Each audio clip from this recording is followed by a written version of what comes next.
Hi guys, welcome to my channel education file. आप हमारे चैनल को सब्सक्राइब कर सकते हैं बीएड एंड टीचिंग एग्जाम से रिलेटेड वीडियोज के लिए। प्लेलिस्ट में बहुत सारे वीडियोज हैं और अगर आपको कोई वीडियो सर्च करना है तो आप यहाँ पे जाके सर्च कर सकते हैं और जाते जाते बेल आइकन दबाना ना भूलेगा। Hi guys, welcome to my channel education file और आज हम पढ़ेंगे differential status of Indian language in classroom. ये टॉपिक है बीएड के language across the curriculum subject में। इसमें क्वेश्चन कैसे आएगा, इसमें सिंपली पूछ लेगा कि describe the differential status of Indian language in classroom. Hindi में इसका मतलब होता है भारतीय भाषा कक्षा की विभेदक स्थिति का वर्णन कीजिए कि किस तरह से जो मल्टीलिंगुअलिज्म में कैसे अफेक्ट डालता है इंडियन क्लासरूम में, ठीक है, और क्या क्या प्रावधान थे इसके। तो सिंपली ऐसे ही पूछा जाएगा। 8 मार्क्स में पूछ सकता है या 16 मार्क्स में भी पूछ सकता है, ठीक है। जितने मार्क्स में भी क्वेश्चन आए उसके अकॉर्डिंग आप अटेम्प्ट कर लेना। तो चलो स्टार्ट करते हैं जल्दी से। चैनल को सब्सक्राइब ना किया हो तो कर देना और वीडियो अच्छा लगे तो प्लीज़ लाइक करके जाना। तो सिंपल सा क्या है, इंडिया क्या है, देखो यार, मल्टी डाइवर्स कंट्री है या बहुत ही ज़्यादा कल्चरल डाइवर्सिटी है हमारे देश में, ठीक है। और यहाँ पे मल्टीलिंगुअल क्लासरूम है या बहुभाषी क्लासरूम है जहाँ पे एक से ज़्यादा भाषा बोली जाती है, ठीक है। और जब मल्टीलिंगुअल क्लासरूम होता है तो वो बहुत ही ज़्यादा हेल्प करता है सेकेंड लैंग्वेज या थर्ड लैंग्वेज सीखने के लिए। किस तरह से, क्योंकि हमें पता होता है कि पर्टिकुलर वर्ड का हिंदी में या अपनी मातृभाषा में या माँ बोली में क्या अर्थ है, उसके अकॉर्डिंग हम फिर दूसरी भाषा को बहुत ईजिली ग्रैब कर लेते हैं और समझ सकते हैं, ठीक है। ये मेथड होता है ट्रांसलेशन मेथड। हम आगे आने वाली वीडियोज में अच्छे से पढ़ेंगे मेथड्स को कि किस तरह से हम दूसरी या तीसरी लैंग्वेज सीखते हैं, ट्रांसलेशन मेथड से, ग्रामर मेथड से या जो भी दूसरे मेथड्स हैं, ठीक है। तो इंडिया में मीडियम कोई भी स्कूल का और रियलिटी में क्या होता है, टीचर के द्वारा और स्टूडेंट के द्वारा टीचिंग लर्निंग प्रोसेस को बहुत ज़्यादा इजी बनाने के लिए हम नॉर्मली बहुत सी लैंग्वेजेस का यूज करते हैं, ठीक है, ताकि हम अपने कंटेंट को बहुत ज़्यादा अच्छे तरीके से प्रेजेंट कर पाए। और इंडियन स्कूल्स क्या हैं, सबसे अच्छे एग्जाम्पल हैं, सबसे अच्छे उदाहरण हैं मल्टीलिंगुअलिज्म के या बहुभाषावाद के। और हमें ये भी पता है कि क्लासरूम में अलग अलग बच्चे होते हैं, अलग अलग टीचर्स होते हैं और सभी के जो माँ बोली है, मातृभाषा है या मदर टंग है, वो अलग अलग होती है। और जो ये ओवरऑल नेचर है, ओवरऑल सिनारियो है या जो भी टिपिकल क्लासरूम है इंडिया में ना, ये बहुत ही ज़्यादा बेनिफिट करते हैं जब हमें सेकंड और थर्ड लैंग्वेज सीखनी होती है। तो इंडियन क्लासरूम में होता क्या, बेसिकली लैंग्वेज मिक्सिंग होती है। इनको कहते हैं ट्रांस लैंग्वेजिंग या कोड स्विचिंग। तो ट्रांस लैंग्वेजिंग क्या होती है, जब हम एक भाषा से दूसरी भाषा में स्विच कर जाएं। क्यों? ताकि हमारी जो कम्युनिकेटिव पोटेंशियल है, जो हमारी वार्तालाप की शैली है, उसको और ज़्यादा पोटेंट बना सकें और ज़्यादा कारगर बना सकें, ठीक है।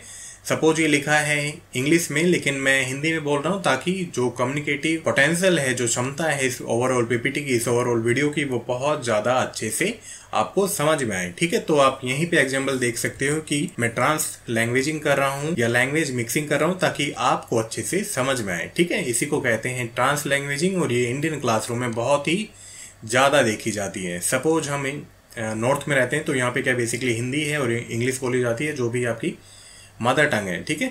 तो एक टीचर जब बच्चों को नहीं समझ में आता है तो वो पर्टिकुलर चीज़ को इंग्लिश में भी हिंदी में भी ट्रांसलेट कर देता है, और अगर बच्चों को फिर भी समझ में नहीं आता तो वो उसकी माँ बोली में या उसकी जो रीजनल लैंग्वेज है उसमें उसको समझाता है, ठीक है। और फिर बच्चों को अच्छे से समझ में आ जाता है कि पर्टिकुलर वर्ड का मतलब क्या है, ठीक है। तो बहुभाषावाद से बहुत ही ज़्यादा फायदे हैं सेकेंड और थर्ड लैंग्वेज सीखने में। क्लियर है? चलो सपोज इसका एग्जांपल लेते हैं कि ये हिंदी में लिखा है कुत्ता। तो अगर आपको हिंदी में पता है तो आपको सेकंड लैंग्वेज में इसको सीखने में आसानी हो जाएगी। आपको पता रहेगा कि कुत्ते को इंग्लिश में क्या कहते हैं, उसको कहते हैं डॉग। पंजाबी में ये लिखा है डॉग, और अगर आपको पता है पंजाबी में कैसे लिखते हैं तो आपको फिर सेकंड लैंग्वेज में आसानी हो जाएगी, या सेकंड लैंग्वेज में लिखा होगा तो आपको अपनी लैंग्वेज में उसे समझने में आसानी हो जाएगी, ठीक है। सेम केस तमिल में और सेम केस तेलुगु में। क्लियर है? मतलब अगर हमें पता है कि हमारी लैंग्वेज में पर्टिकुलर वर्ड को क्या कहते हैं तो हम दूसरी लैंग्वेज में कैसे इस पर्टिकुलर वर्ड को लिखना है या इस पर्टिकुलर वर्ड का मतलब क्या होता है, ठीक है। तो इस तरह से जो मल्टीलिंगुअल क्लासरूम है वो बहुत ही ज़्यादा बेनिफिशियल होते हैं सेकंड या थर्ड लैंग्वेज में, और इंडिया में ये बहुत ही अच्छी बात है। आई होप आपको समझ में आ रहा है। जो भी मल्टीलिंगुअलिज्म है, जो भी बहुभाषावाद है, उसके लिए कहाँ से काम स्टार्ट हुआ था पहले। तो सबसे जो ओल्डेस्ट स्टैट्यूटरी बॉडी है, जो न्यायिक इकाई है, वो कौन सी है एजुकेशन से रिलेटेड, वो है central advisory board of education, जिसको कहते हैं कैब।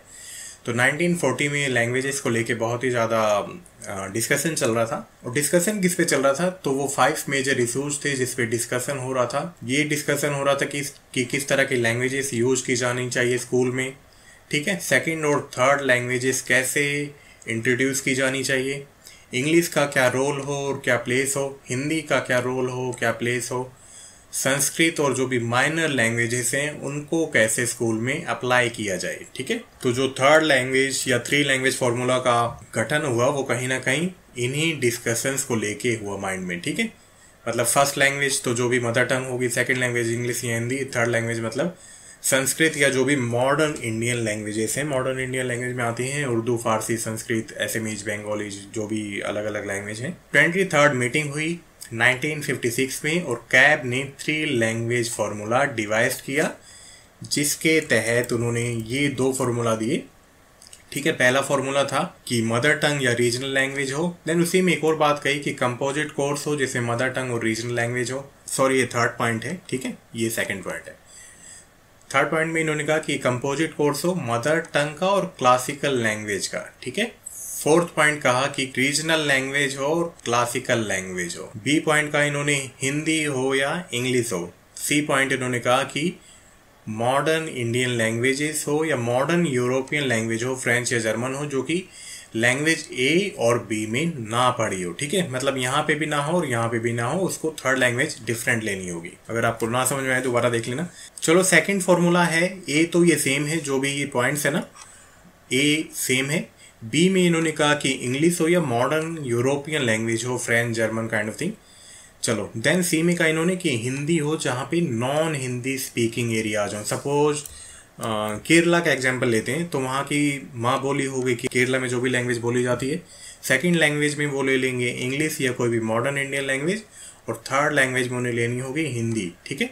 और अगर नॉन हिंदी स्पीकिंग स्टेट है देन उनको लेनी होगी कोई भी मॉडर्न इंडियन लैंग्वेज, मतलब संस्कृत, अरेबिक या उर्दू, जो भी मॉडर्न इंडियन लैंग्वेज में आती हो। आई होप आपको समझ में आ रहा है। चलो, अब क्या हुआ, 1961 में चीफ मिनिस्टर्स की मीटिंग हुई और जो भी कैब ने लैंग्वेज या 3 लैंग्वेज के फॉर्मूले डिवाइस किए थे उसको और ज़्यादा से सिंप्लीफाइड किया गया और ज़्यादा ईजी किया गया और इनको अप्रूव किया गया, ठीक है। इसमें सिंपली इन्होंने कहा कि मदर टंग हो या रीजनल लैंग्वेज हो, हिंदी हो या कोई भी इंडियन लैंग्वेज हो जहाँ पे हिंदी स्पीकिंग एरिया आ जाए। चलो, थर्ड में कहा इन्होंने कि इंग्लिश हो या कोई भी अदर मॉडर्न इंडियन लैंग्वेज हो, लेकिन सबसे जरूरी बात क्या है कि तीनों लैंग्वेज अलग होनी चाहिए। सपोज इसका एग्जांपल लेता हूँ, अगर मदर टंग यहाँ पे क्या है ना, तेलुगु है, देन उनको लेनी होगी हिंदी और उनको लेनी होगी इंग्लिश या कोई भी अदर इंडियन मॉडर्न लैंग्वेज। और अगर हिंदी स्पीकिंग स्टेट है तो वहाँ पे हिंदी मदर टंग हो गई, देन उनको कोई और इंडियन लैंग्वेज लेनी होगी, संस्कृत या कोई भी बंगाली या कोई भी उनकी लैंग्वेज हो, और उनको लेनी होगी इंग्लिश या कोई भी मॉडर्न इंडियन लैंग्वेज।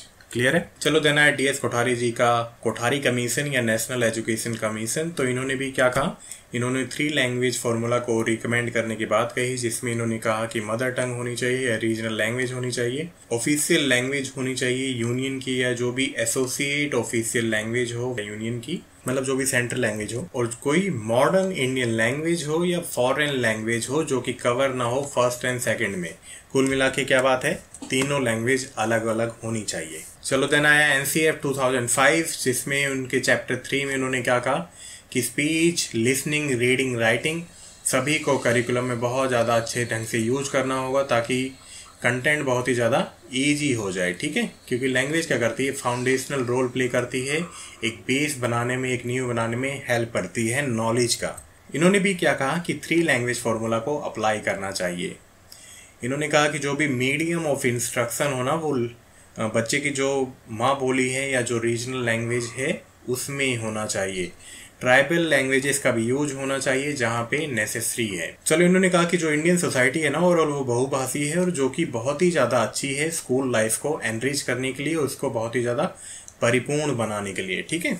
और सही बात है, जब आपको बहुत सारी लैंग्वेज आती है तो वो कहीं ना कहीं आपको चीज़ें समझने में, कहीं ना कहीं आपको चीज़ों को समझने में बहुत ही ज़्यादा आसानी हो जाती है अपनी खुद की लैंग्वेज में। चलो, देन आता है NP 2020। तो इन्होंने अपने ड्राफ्ट में एक बात कही थी जिसमें एक पैरा था, इन्होंने कहा था कि It will be mandatory to teach learn Hindi in the states where Hindi is not usually spoken।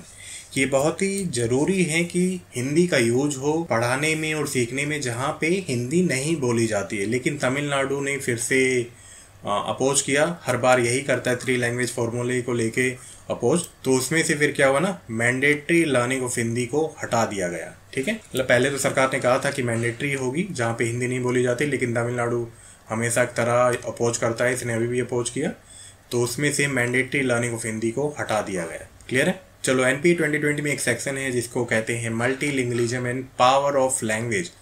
ठीक है, तो इसमें क्या है, 5वीं तक या क्लास 5 तक मदर टंग यूज करनी होगी या रीजनल लैंग्वेज यूज करनी होगी, और जहां भी अप्लीकेबल है इसको 8th क्लास तक भी यूज करना होगा। ठीक है, मतलब जो भी इंस्ट्रक्शंस हैं वो मदर टंग में देनी होगी और रीजनल लैंग्वेज में देनी होगी। इन्होंने एक और बात कही कि कोई भी लैंग्वेज इम्पोज नहीं की जाएगी स्टूडेंट पे, मतलब कोई लैंग्वेज थोपी नहीं जाएगी कि आपको जबरदस्ती सीखनी है। इन्होंने 3 लैंग्वेज फॉर्मूला तो दिया एनपी 2020 ने, लेकिन इसमें एक फ्लेक्सिबल अप्रोच की यूज किया है, मतलब लचीलापन है इसमें। ये कहते हैं कि जो भी नेटिव 2 लैंग्वेज है ना किसी भी रीजन की, वो पढ़ सकते हैं बच्चे। ठीक है, सपोज हिंदी है या आपको दूसरी लैंग्वेज जो भी सीखनी है वो सीख सकते हो, लेकिन बेसिकली 2 लैंग्वेज तो आपको आनी ही चाहिए। ठीक है, तो कहीं ना कहीं ये 3 लैंग्वेज फॉर्मूले को बहुत ही ज़्यादा लचीलेपन से अप्लाई किया गया है एनपी 2020 में।